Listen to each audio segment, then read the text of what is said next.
Hello friends, good afternoon. दोस्तों, इस video में हम लोग एसएससी जीडी एग्जाम 2023-24 के एल शिफ्ट में पूछा सकने वाले मोस्ट इंपॉर्टेंट सिलेक्टेड प्रश्नों को सॉल्व करेंगे। दोस्तों, ये सारे क्वेश्चंस हमारे आपके एग्जाम में पूछे जाने वाले प्रश्नों के टॉपिक्स, प्रश्नों के लेवल व प्रश्नों के ट्रेंड्स।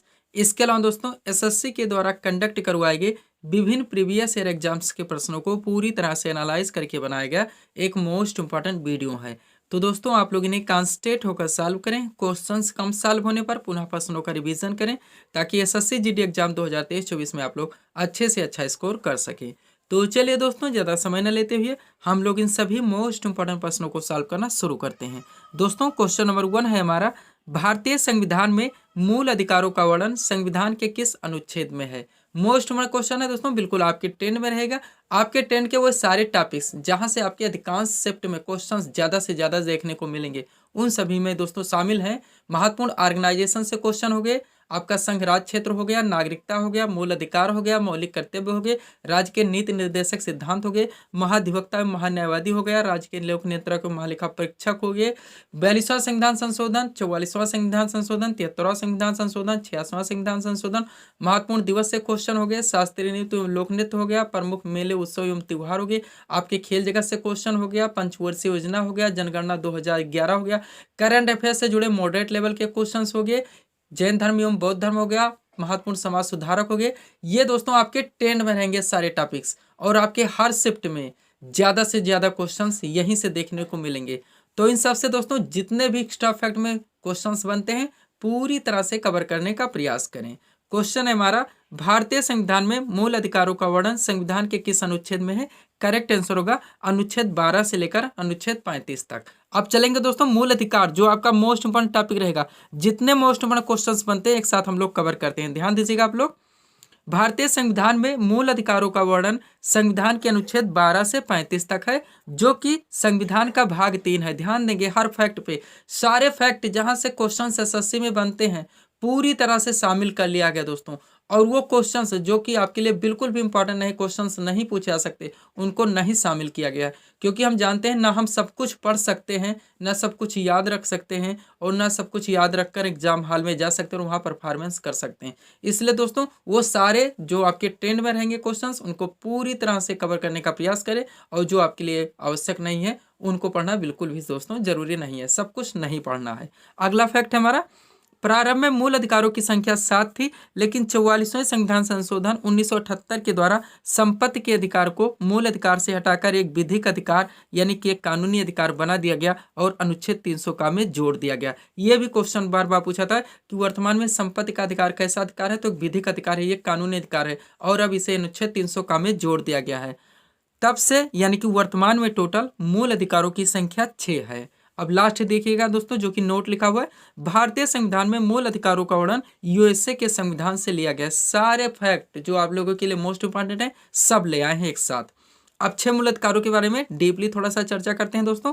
पहला हमारा समानता का अधिकार, जो कि अनुच्छेद 14 से 18 तक चलता है। दूसरा है स्वतंत्रता का अधिकार, जो कि अनुच्छेद 19 से 22 तक चलता है। तीसरा है शोषण के विरुद्ध अधिकार, जो कि अनुच्छेद 23 और 24 तक चलता है। फिर है दोस्तों धार्मिक स्वतंत्रता का अधिकार, जो कि अनुच्छेद 25 से 28 तक चलता है। फिर है संस्कृति एवं शिक्षा संबंधी अधिकार, जो कि 29 और 30 तक चलता है। 31 खाली है, क्यों खाली है, क्योंकि प्रारंभ में संपत्ति का अधिकार इसी में था जिसे मूल अधिकार से हटा दिया गया। और धार्मिक स्वतंत्रता का अधिकार हमारा छठा मूल अधिकार है, जो कि आर्टिकल 32 में है। सिस्टमेटिक ढंग से दोस्तों अगर स्टेटिस्टिकल तैयारी करते हैं तो आप भीड़ से आगे रहेंगे। अब चलते हैं मूल अधिकार से जितने दोस्तों 2 तरह से क्वेश्चन पूछे जाते हैं, आप लोग समझने का प्रयास कीजिएगा। एक तरफ दोस्तों आर्टिकल दे देते हैं और हम लोगों को कॉन्सेप्ट बताने होते हैं, जैसे अनुच्छेद 15 का संबंध किससे है। दूसरी तरफ फैक्ट दे दिए गए, हमें आर्टिकल बताने होते हैं। तो दोनों तरह से जो मोस्ट इंपोर्टेंट आपके एग्जाम से पूछे जाते हैं एक साथ शामिल कर लिया गया है। पहला, विधि के समझ समानता का अधिकार संविधान के किस अनुच्छेद में है, तो ये अनुच्छेद 14 में है। कोई भी आप एसएससी का हो, अभी दिल्ली पुलिस कांस्टेबल का एग्जाम हुआ, आप उठा के देख लीजिए, जितने फैक्ट हैं यहाँ पे रखे गए, कोई ऐसा नहीं पूछा नहीं गया है, और कोई ऐसा भी इसमें नहीं मिलेगा जिसका बार बार रिवीजन करके यानी बार बार रिपीट होकर नहीं पूछा गया है। अगला है अनुच्छेद 15 का संबंध किससे है, तो धर्म, मूल वंश, जात, लिंग या जन्म स्थान के आधार पर भेदभाव मुक्ति यानी कि प्रतिषेध से है। नेक्स्ट है अनुच्छेद 16 का संबंध किससे है, तो लोक नियोजन के विषयों में अवसर की समानता, यानी कि कह सकते हैं कि सरकारी पद प्राप्ति के समान अवसर का संबंध है अनुच्छेद 16 से। अनुच्छेद 17 का संबंध है अस्पृश्यता केंद्र से और अनुच्छेद 18 का संबंध है उपाधियों केंद्र से। सारे मोस्ट इंपोर्टेंट फैक्ट हैं। अनुच्छेद 20 का संबंध किससे है, तो अपराधों के लिए दोष सिद्धि के संबंध में संरक्षण, और अनुच्छेद 21 का मोस्ट इंपॉर्टेंट 6 से 14 वर्ष तक के सभी बच्चों को निःशुल्क और अनिवार्य शिक्षा का अधिकार अनुच्छेद 21 का के तहत दिया गया है। अभी आर्टिकल देखे दोस्तों, हम लोग कॉन्सेप्ट देखें। अब कॉन्सेप्ट दिया जा सकता है कि 6 से 14 वर्ष तक के सभी बच्चों को निःशुल्क और अनिवार्य शिक्षा का अधिकार संविधान के किस अनुच्छेद के तहत दिया गया है, तो अनुच्छेद 21 का है। दोनों तरफ से ध्यान रखिएगा, रिविजन जरूर कीजिएगा। चलते हैं दोस्तों, थोड़ा सा पीडीएफ के बारे में बात करते हैं। पुनः हम लोग नेक्स्ट क्वेश्चन की ओर चलते हैं। पीडीएफ 4 लगे हुए हैं यहाँ पे, ध्यान दीजिएगा हमारा।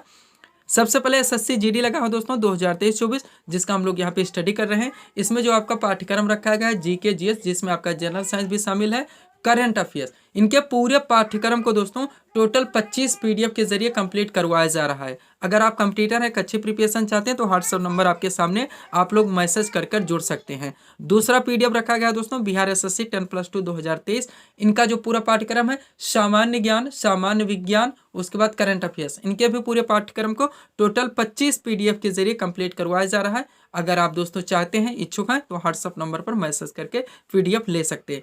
अब इन दोनों का दोस्तों एसएससी जीडी और बिहार एसएससी के कंबाइन की मांग हो रही है, जो कि नहीं किया जा सकता। उसका कारण है बिहार एसएससी में आपके बिहार जीके यानी बिहार स्पेशल से भी क्वेश्चंस पूछे जाएंगे, लेकिन एसएससी जीडी में नेशनल लेवल के क्वेश्चंस पूछे जाएंगे। बिहार एसएससी में आपके हिंदी पाठ्यक्रम में शामिल नहीं है, लेकिन एसएससी जीडी में हिंदी से भी क्वेश्चंस पूछे जाएंगे। ये भी एक कारण है दोस्तों। उसके बाद में बिहार एसएससी में जनरल साइंस यानी सामान्य विज्ञान के टोटल 25 क्वेश्चन पूछे जाएंगे, लेकिन एसएससी जीडी में कम पूछे जाएंगे, और हम किसी भी क्वेश्चन पे रिस्क नहीं ले सकते, इसलिए इन दोनों का कंबाइन नहीं किया जा सकता। तीसरा पीडीएफ जो लगा हुआ दोस्तों यूपी पुलिस कांस्टेबल 2023, आप लोग जानते हैं इसका भी एग्जाम जल्द ही करवाया जाएगा। इनका जो आपका पाठ्यक्रम दोस्तों जीके जीएस, जिसमें आपका जनरल साइंस भी शामिल होगा, करंट अफेयर्स, पुलिस व्यवस्था से संबंधित सचेतता के क्वेश्चंस, वहाँ यूपी स्पेशल, ये सारे आपके पाठ्यक्रम में जुड़ेंगे। इन सबके पूरे पाठ्यक्रम को दोस्तों टोटल 40 पीडीएफ के जरिए कंप्लीट करवाया जा रहा है। अगर आप इच्छुक हैं तो इसकी पेड फीस दोस्तों 100 रुपीज़ रखी गई, क्योंकि थोड़ा लंबा पाठ्यक्रम है। अगर आप इच्छुक हैं दोस्तों तो व्हाट्सएप नंबर पर मैसेज करके पीडीएफ ले सकते हैं। लास्ट पीडीएफ यूपीपीएससी आरओ 2023, आप लोग जानते हैं लगभग फरवरी में इसका भी एग्जाम करवाया गया। इसमें जो आपके पाठ्यक्रम रखे गए हैं दोस्तों वो जीएस यानी कि सामान्य अध्ययन व सामान्य हिंदी। सामान्य हिंदी पेटी के दोस्तों 140 क्वेश्चंस करवाए जाएंगे, सामान्य हिंदी के 60 क्वेश्चंस करवाए जाएंगे। इनके पूरे पाठ्यक्रम को टोटल 40 पीडीएफ के जरिए कंप्लीट करवाया जा रहा है। अगर आप इच्छुक हैं तो व्हाट्सएप पर मैसेज कर पीडीएफ ले सकते हैं। काफ़ी रेयर टाइप के, काफ़ी मॉडरेट लेवल के क्वेश्चन दोस्तों यूपीपीएससी आरओ में पूछे गए, इसलिए इसकी भी पेड फीस 100 रुपीज़ रखी गई है। तो बिहार एसएससी जीडी का 50 रुपीज़ रखी गई है, और यूपी पुलिस और यूपीपीएससी आरओ का 100 रुपीज़ रखी गई है। चलते हैं दोस्तों हम लोग क्वेश्चन की ओर।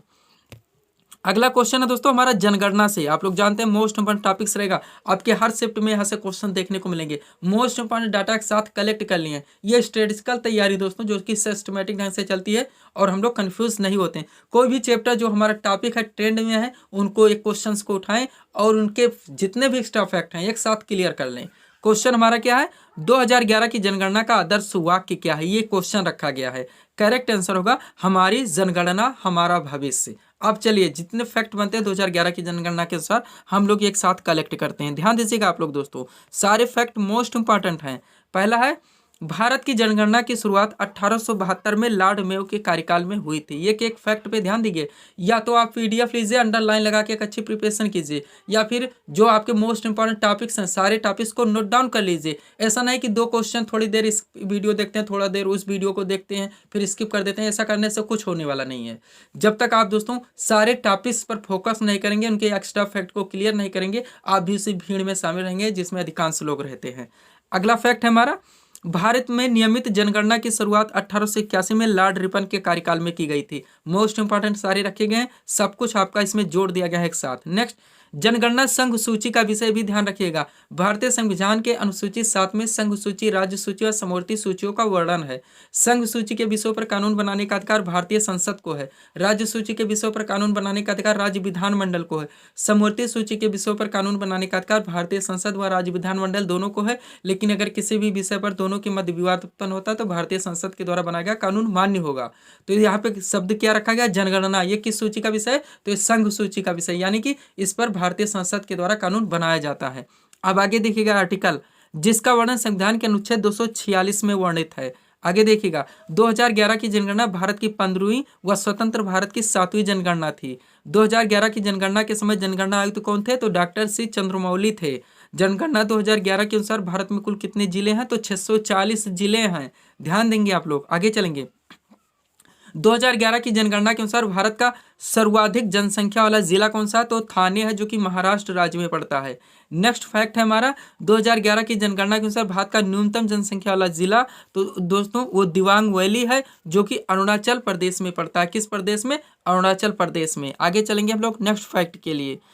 अगला फैक्ट है दोस्तों हमारा 2011 की जनगणना के अनुसार सर्वाधिक जनसंख्या घनत्व वाला राज्य, ये राज्य पूछा जा रहा है, जिला लिख गया मिसप्रिंट, तो बिहार है। और 2011 की जनगणना के अनुसार न्यूनतम जनसंख्या घनत्व वाला राज्य कौन सा? तो अरुणाचल प्रदेश है। इसी तरह से लिटरेसी भी पूछी जाती, तो किस राज्य की सबसे ज्यादा? केरल की है। और सबसे कम किसका है? बिहार का है। जनसंख्या घनत्व हो गया, लिटरेसी हो गई, उसके बाद एक पूछा जाता है और कौन सा? लिंगानुपात। लिंगानुपात में सबसे आगे कौन है? केरल है। सबसे कम किसका है? हरियाणा का है। इसको हम लोग दोस्तों बिहार स्पेशल के जनगणना को भी पूरी तरह से आगे के सेट में क्लियर करेंगे। अगला फैक्ट है हमारा 2011 की जनगणना के अनुसार भारत का जनसंख्या घनत्व कितना है? तो 382 व्यक्ति प्रति वर्ग किलोमीटर है। कितना? 382 व्यक्ति प्रति वर्ग किलोमीटर। अब यहाँ पे ध्यान दीजिएगा दोस्तों, भारत की साक्षरता दर पूछा जा सकता है, मोस्ट इंपॉर्टेंट है, तो 74.04% है, जिसमें पुरुष साक्षरता दर 82.14% है और महिला साक्षरता दर 65.46% है। ध्यान रखेंगे आप लोग। आगे चलते हैं नेक्स्ट फैक्ट की ओर। 2011 की जनगणना के अनुसार भारत सबसे कम जनसंख्या वाला राज्य कौन सा है? तो सिक्किम है। और 2011 की जनगणना के अनुसार भारत का सबसे अधिक जनसंख्या वाला राज्य कौन सा है? तो उत्तर प्रदेश है। कौन सा है? उत्तर प्रदेश है। ध्यान देंगे आप लोग। अब चलते हैं दोस्तों हम लोग नेक्स्ट क्वेश्चन की ओर। अगला क्वेश्चन दोस्तों हमारा हिंदी के पाठ्यक्रम से तद्भव तत्सम से उठाया गया। ये क्वेश्चन यहाँ पे हम लोग सॉल्व करेंगे। पुनः तत्सम तद्भव के जितने मोस्ट इंपोर्टेंट क्वेश्चंस बनते हैं आपके एग्जाम में पूछे जाते हैं, एक साथ हम लोग कलेक्ट कर लेंगे। क्वेश्चन क्या है दोस्तों? कपोत का सही तद्भव शब्द होगा। दोस्तों एक बात ध्यान रखिए, मैं बार बार बोलता हूँ, जब भी आप लोग को हिंदी के क्वेश्चंस को सॉल्व करें, वर्तनी पर खास फोकस करें। वर्तनी के कारण दोस्तों एग्जाम में समय के दबाव से हम लोग क्वेश्चंस को जल्दी सॉल्व कर लेते हैं, सारे ऑप्शन नहीं देखते, सबसे सटीक अपना ऑप्शन नहीं चुनते और आंसर कर देते हैं। लास्ट में पता चलता है इतने क्वेश्चन हमारे हिंदी के गलत हो गए और इसलिए ये सबसे बड़ा हमारा कारण बनता है दोस्तों एग्जाम में फेलियर होने का। तो ध्यान रखें आप लोग, जब भी आप लोग हिंदी के क्वेश्चंस को सॉल्व करें, चारों विकल्प को सटीक से देखें और सबसे दोस्तों जो सटीक आंसर लगे वर्तनी पर खास ख्याल रखते हुए अपने आंसर चुने। क्वेश्चन क्या है? कपोत का सही तद्भव शब्द होगा तो कबूतर होगा। क्या होगा? कबूतर होगा। अब चलिए हिंदी के क्वेश्चंस को हम लोग एक साथ सॉल्व करते हैं तत्सम तद्भव टॉपिक से। ध्यान दीजिएगा, एक तरफ तत्सम है, फिर तद्भव है, फिर तत्सम है, फिर तद्भव है। अब ध्यान दीजिएगा, सबसे पहले अगम्य है। अगम्य का तद्भव क्या होगा? अगम होगा। अब यहाँ पे एक चीज और ध्यान दे, अब अगम का तत्सम पूछा जाए, यानी तत्सम से तद्भव और तद्भव से तत्सम, इसीलिए दोस्तों यहाँ पे रिवीजन जरूरी हो जाता है, या फिर नोट डाउन करना या फिर पीडीएफ लेना एक अच्छी प्रिपरेशन के लिए। तो दोनों तरफ से ध्यान दें, अगम्य का तद्भव अगम होगा और अगम का तत्सम अगम्य होगा। नेक्स्ट है अमृत का तद्भव तो अमी होगा और अमी का तत्सम पूछा जाए तो अमृत होगा। दोनों तरफ से ध्यान रखें। अगला है अंधकार का तद्भव अंधेरा होगा, आम्र का तद्भव आम होगा। नेक्स्ट है कुपुत्र का तद्भव कपूत होगा और उत्साह का तद्भव उत्साह होगा। नेक्स्ट है अग्नि का तद्भव आग होगा और नृत्य का तद्भव नाच होगा। नेक्स्ट है निद्रा का तद्भव नींद होगा और मृत्यु का तद्भव मौत होगा। मृत्यु का तद्भव क्या होगा? मौत होगा। आगे चलते हैं हम लोग। अगला है दोस्तों कोकिल। अगला शब्द क्या है? कोकिल है। कोकिल का तद्भव कोयल होगा और कृषक का तद्भव किसान होगा। नेक्स्ट है घोटक का तद्भव घोड़ा होगा और कपाट का तद्भव किवाड़ होगा। नेक्स्ट है कर्पूर का शब्द तद्भव कपूर होगा और कदली का तद्भव केला होगा। दोनों तरफ से ध्यान रखेंगे। नेक्स्ट है कर्ण का तद्भव कान होगा और उत्थान का तद्भव उठान होगा। नेक्स्ट है दंत का तद्भव दांत होगा और दुग्ध का तद्भव दूध होगा। दुग्ध का तद्भव क्या होगा? दूध होगा। अब दूध का तत्सम पूछा जाए तो क्या होगा? दुग्ध होगा। आगे चलेंगे हम लोग। अगला कोकिल का तद्भव कोयल होगा और गृह का तद्भव घर होगा। कृषक का तद्भव किसान होगा।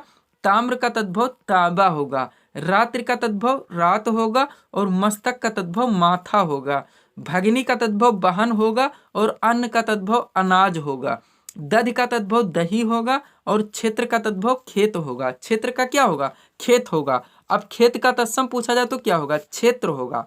आगे चलेंगे, घटी का तद्भव घड़ी होगा और रक्षा सूत्र का तद्भव राखी होगा। मोस्ट इंपॉर्टेंट है। नेक्स्ट, मच्छिका का तद्भव मक्खी होगा और दीप का तद्भव दिया होगा, धूल का तद्भव धूल होगा और कर्म का तद्भव काम होगा, गृह का तद्भव घर होगा और पृष्ठ का तद्भव पीठ होगा। ये है दोस्तों तत्सम तद्भव से क्वेश्चन। अभी और भी जो बचते हैं हम लोग नेक्स्ट दोस्तों वीडियोस में सॉल्व करेंगे। अब चलेंगे दोस्तों, ये करंट अफेयर्स का क्वेश्चन आया हुआ है, हम लोग इस क्वेश्चंस को सॉल्व करेंगे। पुनः करंट अफेयर्स के मोस्ट इंपोर्टेंट क्वेश्चंस को एक साथ कवर कर लेंगे। ध्यान दीजिएगा, क्वेश्चन है हाल ही में मेक्सिको सिटी ग्रैंड प्री 2023 किसने जीती? तो मैक्स वेरस्टेपेन ने जीती है। ये मोस्ट इंपोर्टेंट क्वेश्चन रखा गया दोस्तों, और यहाँ 5 से 6 क्वेश्चन एक साथ पहले रख दिए गए हैं, जो कि आप देखिएगा आपके एग्जाम में हर शिफ्ट में रन करेंगे। उसके बाद मोस्ट इंपोर्टेंट दोस्तों यहाँ पे करंट अफेयर्स के क्वेश्चंस का कलेक्शन किया गया है। अब चलते हैं एक साथ, इसको कैसे भी कीजिए, या ट्रिक लगाइए या नोट डाउन कीजिए या फिर पीडीएफ लीजिए। एक अच्छी प्रिपरेशन करनी होगी अगर आप भीड़ से आगे रहना चाहते हैं। ध्यान दीजिएगा, सबसे पहले है इंडियन ग्रैंड प्रिक्स 2023 किसने जीता? तो मार्को बेजेंची ने जीता। किसने जीता? मार्को बेजेंची ने। नेक्स्ट है सिंगापुर ग्रैंड प्रिक्स 2023, तो ये कार्लोस सैंज ने जीता है। किसने? कार्लोस सैंज ने। अब 4 एक साथ हैं, ध्यान दीजिएगा, कैसे भी पर ट्रिक लगाने ही होंगे अगर दोस्तों आप लोग अच्छी प्रिपरेशन करना चाहते हैं। सबसे पहले इटालियन ग्रैंड प्रिक्स 2023 और Dutch grand prix 2023, Belgium grand prix 2023 और ब्रिटिश ग्रैंड प्रिक्स 2023। ये चारों के चारों एक साथ इसलिए दे दिया हूं दोस्तों, तो कि याद करने में थोड़ा सा सहजता रहे। आप पीडीएफ लिखते हैं तो आपको भी दोस्तों काफी अच्छे तरह से ये सारे क्वेश्चंस याद हो सकें। तो चारों को चारों आप ध्यान दीजिएगा, मैक्स वेरस्टेपेन ने जीता है, एक साथ हम लिख दिए दोस्तों इसीलिए। अब आगे चलते हैं, महत्वपूर्ण दोस्तों करंट अफेयर्स के क्वेश्चंस का जो कलेक्शन किया गया, ध्यान देंगे आप लोग।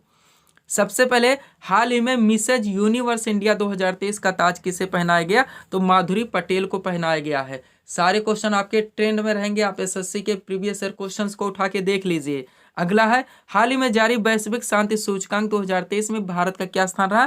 तो 126वां स्थान रहा। नेक्स्ट है हाल ही में जारी वर्ल्ड प्रेस फ्रीडम इंडेक्स 2023 में भारत को कौन सा स्थान मिला? तो 161वां स्थान मिला है। नेक्स्ट है हाल ही में 42वां एशियान शिखर सम्मेलन का प्रारंभ हुआ कहाँ प्रारंभ हुआ है? तो इंडोनेशिया में। कहाँ पे? इंडोनेशिया में।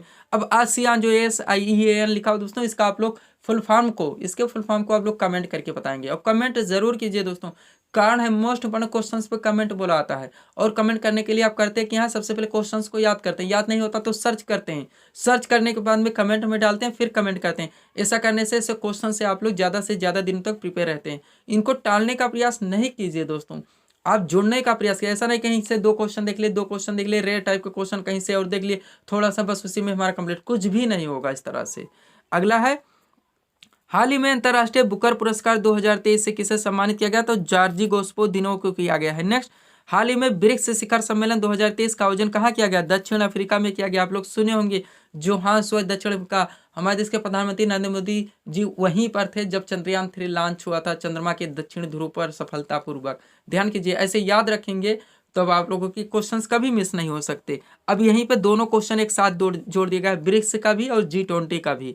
पहला था हाल ही में ब्रिक्स शिखर सम्मेलन 2023 का आयोजन कहाँ किया गया? तो दक्षिण अफ्रीका में किया गया है। अब अगला है ब्रिक्स शिखर सम्मेलन 2024 का आयोजन कहाँ किया जाएगा? तो रूस में किया जाएगा। दोनों एक साथ जोड़ दिए गए ताकि याद करने में थोड़ा सहजता रहे। अब अगला देखिएगा, एक साथ दोनों जोड़ दिए हैं G20 को। G20 शिखर सम्मेलन 2023 की अध्यक्षता किस देश ने की? तो भारत के द्वारा की गई, आप लोग जानते हैं।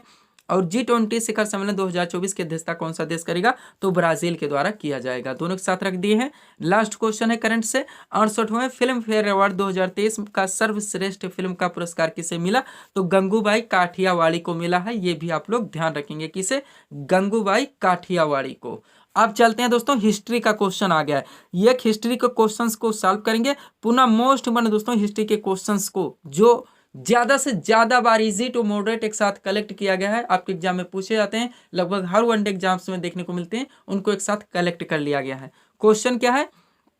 बंगाल में स्थायी बंदोबस्त किसने लागू किया था? करेक्ट आंसर होगा लॉर्ड कॉर्नवालिस ने। सबसे पहले ध्यान रखेंगे। अब चलते हैं एक साथ मोस्ट वन जीके के प्रश्नों को सॉल्व करते हैं। पहला, जलियांवाला बाग हत्याकांड के समय भारत का वायसराय कौन था? तो लॉर्ड चेम्सफोर्ड थे। कौन? Lord Chelmsford. अगला है भाखड़ा सॉरी दोस्तों, भांगड़ा किस राज्य का प्रसिद्ध लोक नृत्य है? तो पंजाब का है। पंजाब के दो लोक नृत्य हैं, कौन कौन से हैं? गिद्धा व भांगड़ा। उसके अलावा दोस्तों बिहू कहाँ का लोक नृत्य है? तो असम का है, ध्यान रखेंगे। मधुबनी एक चित्रकला है, बिहार का है। गणगौर एक बार बार पूछा था दोस्तों, राजस्थान का है। घूमर राजस्थान का आप लोग जानते हैं। करगा कर्नाटक का है। लावड़ी महाराष्ट्र का है। इसके अलावा बहुत सारे शास्त्रीय नृत्य हैं, जैसे दोस्तों पूछे जाते हैं आपके एग्जाम में गरबा व डांडिया मोस्ट इंपॉर्टेंट है, जो कि गुजरात के हैं। ये भी क्वेश्चन बार बार पूछा जाता है। उसके अलावा दोस्तों कर्नाटक का एक बार बार पूछा था, कौन सा है? कर्नाटक का। भरतनाट्यम आपका तमिलनाडु का शास्त्रीय नृत्य हो गया। मोहिनीअट्टम कथकली केरल के शास्त्रीय नृत्य हो गए। कुचिपुड़ी आंध्र प्रदेश का होगा। यक्षगान ये एक लोक नृत्य है जो कि कर्नाटक का है। ये भी सत्रिया असम का शास्त्रीय नृत्य होगा। ओडिसी ओडिशा राज्य का शास्त्रीय नृत्य। मणिपुरी मणिपुर राज्य का शास्त्रीय नृत्य हो गया। कथक उत्तर प्रदेश का शास्त्रीय नृत्य होगा। सब पे आप लोग प्रिपेयर रहे हैं, सारे क्वेश्चन सॉल्व कराए जा रहे हैं। अगला क्वेश्चन देखेंगे हम लोग। अगला क्वेश्चन है दोस्तों लोक चित्रकला की। हम लोग अभी चर्चा किए हैं इसको। मधुबनी शैली भारत के किस राज्य में प्रचलित है? तो बिहार में। अगला है महाभारत का प्राचीन नाम क्या है? तो जय संहिता है। नेक्स्ट, न्यूट्रॉन की खोज किसने की थी? करेक्ट आंसर होगा जेम्स चैडविक ने। लॉ ऑफ फ्लोटिंग सिद्धांत की खोज किसने की थी? आर्किमिडीज ने। मोस्ट में जीके के क्वेश्चंस को एक साथ कलेक्ट कर लिया गया है। नेक्स्ट, तेल का एक बैरल लगभग किसके बराबर होता है? 162 लीटर के बराबर होता है। नेक्स्ट, बेंजीन की खोज किसने की थी? करेक्ट आंसर होगा माइकल फैराडे ने। किसने की थी? माइकल फैराडे ने। अगला क्वेश्चन देखेंगे हम लोग। क्वेश्चन है मार्ले मिंटो सुधार bill. Most question, one day exam का फेवरेट क्वेश्चन है। मार्ले मिंटो सुधार बिल किस वर्ष पारित हुआ था? तो 1909 में। नेक्स्ट, भारत में राष्ट्रीय आय की गणना किसके द्वारा की जाती है? केंद्रीय सांख्यिकीय संगठन यानी सीएसओ के द्वारा की जाती है। इलेक्ट्रॉन की खोज किसने की थी? जे थॉम्सन ने की थी। हर्षचरित के लेखक कौन थे? तो बाणभट्ट हैं। कौन है? बाणभट्ट हैं। आगे चलेंगे हम लोग। अगला है दोस्तों दक्षिण एशियाई खेल परिषद का गठन किस वर्ष में हुआ था? 1983 में। एसएससी के द्वारा ऐसे क्वेश्चन दोस्तों ट्रेंड में रहते हैं, जो कि पहले पूछे जाते हैं, मॉडरेट लेवल के होते हैं, जो बैक से पूछे जाते हैं। करंट को रिलेट किया था। आप लोग दिल्ली पुलिस कांस्टेबल में देखिए, करंट को रिलेट किया गया, लेकिन पीछे से क्वेश्चंस पूछे गए। पुस्तकों से जो क्वेश्चंस होते हैं दोस्तों पीछे से पूछे जाते हैं। तो प्राचीन भारत, मध्यकालीन, आधुनिक भारत से पूछे जाते हैं, या फिर जो दोस्तों खेल जगह से क्वेश्चंस पूछे जाते हैं, ज्यादा से ज्यादा पुस्तकों से वो पीछे से पूछे जाते हैं। ऐसा भी आपका ट्रेंड रहता है, इसलिए ऐसे भी क्वेश्चंस को भी बिल्कुल भी मिस नहीं होने देना है। अगला क्वेश्चन है गारो, खासी तथा जयंतिया पहाड़ियां किस राज्य में स्थित है? मेघालय राज्य में। नेक्स्ट, नीति आयोग का गठन कब किया गया? तो 1 जनवरी 2015 को। हम लोग जानते हैं पहले प्लानिंग कमीशन योजना आयोग चलता है, उसी जगह पे नीति आयोग का गठन कर दिया गया 1 जनवरी 2015 को। नीति का फुल फॉर्म भी बार बार पूछा था, NITI यानी कि national institute for transforming India. उसके बाद नीति आयोग के प्रथम उपाध्यक्ष अरविंद पनघड़िया थे। नीति आयोग के प्रथम CEO कौन थे? तो अमिताभ कांत थे। नीति आयोग के वर्तमान उपाध्यक्ष कौन है? तो सुमन के बेरी है। नीति आयोग के वर्तमान CEO कौन है? श्री BVR सुब्रमण्यम है। और नीति आयोग के अध्यक्ष कौन है? तो प्रधानमंत्री मोदी जी हैं। सारा ध्यान रखेंगे। अगला, मुद्रा राक्षस नामक पुस्तक के लेखक कौन थे? विशाख दत्त हैं। नेक्स्ट, शिव समुद्रम जलप्रपात किस नदी पर स्थित है? कावेरी नदी पर। किस नदी पर? कावेरी नदी पर। लास्ट पॉइंट है दोस्तों यहाँ से हमारा रोवर्स कप। रोवर्स कप किस खेल से संबंधित है? तो फुटबॉल से। किससे? फुटबॉल से संबंधित है। अब चलिए मोस्ट इंपॉर्टेंट टॉपिक और आ चुका है वादक एवं उनके वाद्य यंत्र को। ये क्वेश्चन सॉल्व करेंगे, एक अच्छी ट्रिक के साथ सारा यहाँ पे दे दिए हैं, एक साथ आप लोगों को आप याद कर सकते हैं। चलिए सबसे पहले क्वेश्चन सॉल्व करेंगे, पुनः एक साथ सारे यहाँ से जितने पूछे आते हैं कलेक्ट कर लेंगे। क्वेश्चन क्या है? पंडित रविशंकर का संबंध किस वाद्य यंत्र से है? तो सितार वादक थे। क्या थे? सितार वादक। अब चलिए एक साथ सॉल्व करते हैं। देखिए कैसे दे दिया गया है आप लोगों को ये एक साथ सब कुछ, ताकि कंफ्यूज बिल्कुल भी ना हो। एक तरफ वादक है, दूसरी तरफ वाद्य यंत्र है, यानी कौन से व्यक्ति इसमें किस वाद्य यंत्र को बजाते हैं। अब देखिएगा एक साथ। सबसे पहले पंडित रविशंकर, निखिल बनर्जी और विलायन खां, तीनों मोस्ट इंपॉर्टेंट हैं और तीनों के तीनों सितार वादक हैं। नेक्स्ट है जाकिर हुसैन, अल्लाह रखा खां, गुदई महाराज। ये तीनों दोस्तों एक साथ देखिएगा आप लोग तबला वादक हैं। क्या है? तबला वादक हैं। एक एक क्वेश्चन यहाँ से सॉल्व करेंगे दोस्तों, या एग्जाम के टाइम एनालाइज करके हम भी देंगे, लेकिन वहाँ से कुछ नहीं होता, केवल कंफ्यूजन होता है। थोड़ा सा आप क्वेश्चन के ट्रेंड को समझ सकते हैं, लेकिन जो गंभीर विद्यार्थी हैं पहले से ही क्वेश्चन के ट्रेंड को समझते हैं। तो दोस्तों अगर एक एक यहाँ से दिया जाएगा 50 क्वेश्चन बन जाएंगे, आप कंफ्यूज जाएंगे कि कौन सितार वादक है, कौन तबला है, कौन बांसुरी है, कौन सरोद है, कौन शहनाई, इसलिए एक साथ दे दिया गया है। अगला है हरिप्रसाद चौरसिया, पन्नालाल घोष और रोनू मजूमदार, तीनों की तीनों मोस्ट इंपॉर्टेंट है और ये तीनों बांसुरी वादक है। नेक्स्ट अमजद अली खां, अलाउद्दीन खां और अली अकबर खां, ये तीनों के तीनों क्या है, सरोद वादक हैं। बस थोड़ा सा और रहेगा, इतना और कलेक्ट कर लीजिए, ये क्वेश्चन आप लोगों का यहीं पे पूरा टॉपिक क्लियर हो जाता है। उस्ताद बिस्मिल्लाह खां शहनाई वादक और ये ही नाम है शिव कुमार शर्मा संतूर वादक। ये इतना यहाँ से दोस्तों एक साथ याद कर ले तो ये टॉपिक आप लोगों का पूरा हो जाता है। ये क्वेश्चन यहाँ से आप लोगों का लगभग 2 क्वेश्चन तक अगर पूछ जाते हैं तो आप लोगों का क्लियर है। हर टॉपिक का क्वेश्चन दोस्तों यहाँ से पूरी तरह, या 2 क्वेश्चन पूछ जाते हैं 3, तो पूरी तरह से वहीं पे क्लियर हो जाता है। अन्य जगहों पे आप लोगों को भटकने की जरूरत नहीं है। अब चलिए पंचवर्षीय योजना, आप लोगों का ये भी मोस्ट इंपॉर्टेंट टॉपिक रहेगा, आप लोग जानते हैं। पहले क्वेश्चन सॉल्व करेंगे, पुनः पंचवर्षीय योजना से जितने क्वेश्चन बनते हैं एक साथ कलेक्ट कर लेंगे। क्वेश्चन क्या है, प्रथम पंचवर्षीय योजना किस मॉडल पर आधारित थी? करेक्ट आंसर होगा हेराल्ड डोमर मॉडल पर। किस मॉडल पर? हेराल्ड डोमर मॉडल पर। अब चलिए एक साथ कलेक्ट करते हैं। पहला है प्रथम पंचवर्षीय योजना की अवधि, जहां पे अवधि पूछी जाती है, सब डाटा नहीं दे रहे हैं दोस्तों, ज्यादा कंफ्यूज नहीं होना है, लेकिन जो हमारे लिए आवश्यक है क्वेश्चंस बनते हैं उनको मिस नहीं कर सकते कि ये क्वेश्चन हमारे लिए इंपॉर्टेंट है। अगर गलत होता है तो निगेटिव मार्किंग अलग से झेलनी पड़ती है। तो प्रथम पंचवर्षीय योजना की अवधि थी 1 अप्रैल 1951 से 31 मार्च 1956 और इसका मुख्य उद्देश्य था कृषि विकास। क्या था? कृषि विकास। अब आगे देखिएगा नोट, इस योजना काल के दौरान कई बड़ी सिंचाई परियोजना जैसे भाखड़ा नांगल परियोजना, दामोदर नदी घाटी परियोजना और ब्यास परियोजना शुरू की गई। ये भी क्वेश्चन बार बार पूछा था कि किस पंचवर्षीय योजना के दौरान भाखड़ा नांगल परियोजना या दामोदर नदी घाटी परियोजना, ब्यास परियोजना शुरू की गई। तो प्रथम पंचवर्षीय योजना थी। ये हो गए प्रथम पंचवर्षीय योजना से। अब देखिएगा द्वितीय पंचवर्षीय योजना से क्या क्या मिलता है। तो इसकी अवधि सबसे पहले देखेंगे 1 अप्रैल 1956 से 31 मार्च 1961, ये इसका समय काल है। और ये मॉडल की बात की जाए तो किस मॉडल पर आधारित थी? पीसी महालनोबिस मॉडल पर। नेक्स्ट है मुख्य उद्देश्य किसका क्या था? तो औद्योगिक विकास था। क्या था? औद्योगिक विकास था द्वितीय पंचवर्षीय योजना का। अब यहाँ पे नोट देख लीजिए, दूसरी पंचवर्षीय योजना के दौरान ही राउरकेला, भिलाई और दुर्गापुर में इस्पात कारखाने क्रमशः जर्मनी, रूस और ब्रिटेन के सहयोग से लगाए गए थे। क्रमशः लिख दिया गया दोस्तों, यानी राउरकेला जर्मनी के सहयोग से, भिलाई रूस के सहयोग से, ब्रिटेन यानी कि दुर्गापुर जो इस्पात संयंत्र है वो ब्रिटेन के सहयोग से लगाए गए थे। सारा डाटा आपको एक साथ फैक्ट मिल रहा है दोस्तों। आगे चलेंगे, अब तीसरी पंचवर्षीय योजना देखेंगे। तीसरी पंचवर्षीय योजना से क्या क्या क्वेश्चन बनता है? किस पंचवर्षीय योजना के दौरान हरित क्रांति शुरू हुई थी? तो तीसरी पंचवर्षीय योजना है, ये सबसे पहले समझ लीजिए। और किस पंचवर्षीय योजना को सबसे असफल माना जाता है?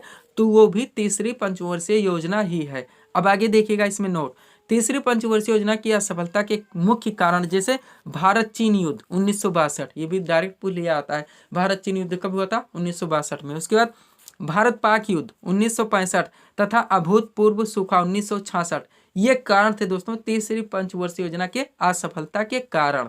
अब चलिए चौथी पंचवर्षीय योजना की ओर चलते हैं। क्वेश्चन है किस पंचवर्षीय योजना में 14 बैंकों का राष्ट्रीयकरण किया गया? तो चौथी पंचवर्षीय योजना है। कौन सी? चौथी पंचवर्षीय योजना। नेक्स्ट फैक्ट है किस पंचवर्षीय योजना में इसरो की स्थापना की गई? तो भी चौथी पंचवर्षीय योजना है। ये दोनों फैक्ट मोस्ट इंपोर्टेंट है, चौथी पंचवर्षीय योजना के दौरान हुए थे। आगे चलेंगे, पांचवी पंचवर्षीय योजना से देखेंगे। तो यहाँ से क्या क्या क्वेश्चन बनता है दोस्तों? गरीबी उन्मूलन और आत्मनिर्भरता पर बल किस योजना का मुख्य उद्देश्य था? तो पांचवी पंचवर्षीय योजना का था। नेक्स्ट है किस पंचवर्षीय योजना में पहली बार गरीबी हटाओ का नारा दिया गया? मोस्ट इंपोर्टेंट क्वेश्चन है, तो पांचवी पंचवर्षीय योजना ही है। नेक्स्ट है कौन सी पंचवर्षीय योजना जो केवल 4 वर्ष ही चली थी? तो भी पांचवी पंचवर्षीय योजना थी। ये भी क्वेश्चन बार बार पूछा गया है कि कौन सी पंचवर्षीय योजना जो केवल 4 वर्ष ही चली थी? तो भी पांचवी पंचवर्षीय योजना। लास्ट क्वेश्चन यहाँ से है किस पंचवर्षीय योजना में भारतीय राष्ट्रीय राजमार्ग प्रणाली की स्थापना की गई? तो भी पांचवी पंचवर्षीय योजना ही है। मोस्ट इंपोर्टेंट क्वेश्चंस बनते हैं पांचवी पंचवर्षीय योजना से। अब छठी देखेंगे दोस्तों, जो कि हमारा लास्ट फैक्ट होगा। और 6 पंचवर्षीय योजना आपके बचते हैं। जानते हैं आप लोग कि टोटल 12 चलाई गई थी, तो हम लोग आगे की सीरीज में कवर कर लेंगे। इस तरह से 2 सेट में दोस्तों हमारी पूरे फैक्ट क्लियर हो जाएंगे। तो छठी पंचवर्षीय योजना से क्या मिलता है? देखिएगा ध्यान से, मोस्ट इंपोर्टेंट क्वेश्चन बनता है ऐसे, किस पंचवर्षीय योजना में शिव रमन समिति की सिफारिश पर राष्ट्रीय कृषि एवं ग्रामीण विकास बैंक यानी कि नाबार्ड, इसका फुल फॉर्म कर लेते हैं NABRD, यानी कि national bank for agriculture and rural development, Hindi में बात करें तो राष्ट्रीय कृषि एवं ग्रामीण विकास बैंक की स्थापना हुई थी। तो छठी पंचवर्षीय योजना। अब ये क्वेश्चन पलट के भी पूछा था, किस समिति की सिफारिश पर नाबार्ड की स्थापना की गई थी? तो शिवरमन समिति और छठी पंचवर्षीय योजना और इसका फुल फॉर्म तीनों ध्यान रखिएगा। अब चलिए एक साथ इसको पढ़ लेते हैं फिर से। किस पंचवर्षीय योजना में शिवरमन समिति की सिफारिश पर राष्ट्रीय कृषि एवं ग्रामीण विकास बैंक यानी कि national bank for agriculture and rural development NABARD की स्थापना हुई थी? तो छठी पंचवर्षीय योजना ही है। तो ये था दोस्तों इस सीरीज के टॉप एमसीक्यूज के प्रश्न जिनको यहाँ पे हम लोगों ने सॉल्व किए हैं। उम्मीद है दोस्तों आप सभी लोगों ने सॉल्व किए होंगे और देखे होंगे कि यहाँ से आपके कितने प्रश्न सही हो रहे हैं। तो दोस्तों इसी तरह के वीडियोस के लिए आप हमारी स्टडी चैनल शिव कृपा क्लासेस से जुड़े हैं, चैनल को सब्सक्राइब करें ताकि हमारे द्वारा दिए जाने वाले सभी वीडियोस आप क्रम से सबसे पहले देख सकें। तो मिलते हैं दोस्तों हम नेक्स्ट वीडियोस में। Thanks for watching.